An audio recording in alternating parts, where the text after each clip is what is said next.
Revient au sport et surtout à la compétition nationale et à vous, Nourdine Hani, pour parler de votre discipline chère, le handball, avec la 10e journée Excellence et ce match que vous avez couvert entre El Biar et Boufalik. On rappelle rapidement qu'il y a deux groupes, un groupe A et un groupe B. Dans le groupe A, le groupement sportif des pétroliers est pratiquement assuré de jouer le dernier carré.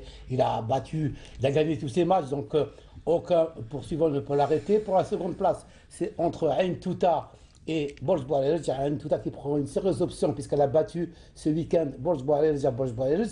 C'est dans le groupe B où ça devient intéressant avec la défaite de Berraki qui a perdu donc à Marnia. Donc il y a un regroupement en tête du classement, ça va être très difficile. Toutes les équipes veulent terminer première pour éviter le GSP lors des demi-finales. Donc on a Berraki, on a Sigda qui revient après sa victoire à Ruiba. On a également Saïda qui a été battre El Oued à El Oued, qui distance un petit peu El Oued. Et la rencontre qu'on a choisie ce week-end, c'est celle de deux équipes qui jouaient pour le maintien. Il s'agit donc du Handball Club d'El Biar qui recevait le groupement La Génération de Boufalik, un match qui va être très plaisant, très disputé.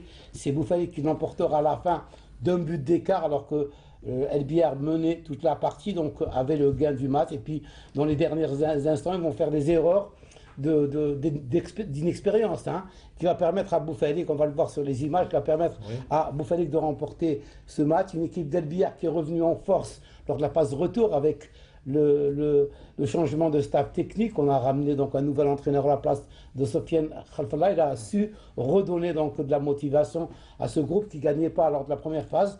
Et c'est un groupe qui est revenu en force. Il a été battu à Ain Touta, il a battu donc Msila. Et puis là, donc, il a fait le match qu'il fallait face à cette équipe de Boufalik qu'on va voir peut-être sur image, puisque les images tardent à venir. Donc un match.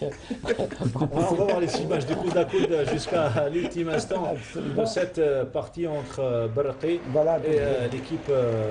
Donc on reconnaît Boufalik à ses couleurs orange, on reconnaît les couleurs orange de Boufalik. Donc de l'autre côté c'est l'équipe d'El Biar, une équipe d'El Biar qui nous a énormément surpris, qui a fait un grand match, qui a pratiquement dominé toute la partie et qui va perdre sur le fil à la fin, va perdre d'un petit but d'écart, 23-22. Ça permet à Boufalik de se repositionner, donc d'assurer tout d'abord son maintien, de se repositionner pour les deux premières places. Pour El Biar, ce n'est pas terminé, mais ils sont sur la bonne voie. Il reste 4 matchs avant la fin donc, de cette phase. Et El Biar a encore des chances de pouvoir se maintenir en division 1. Voilà, des chances pour certainement les prochaines journées seront plus disputées, surtout pour décrocher le sésame donc, dans cette division Excellence lors de la prochaine journée, la 11e journée. On quitte le handball.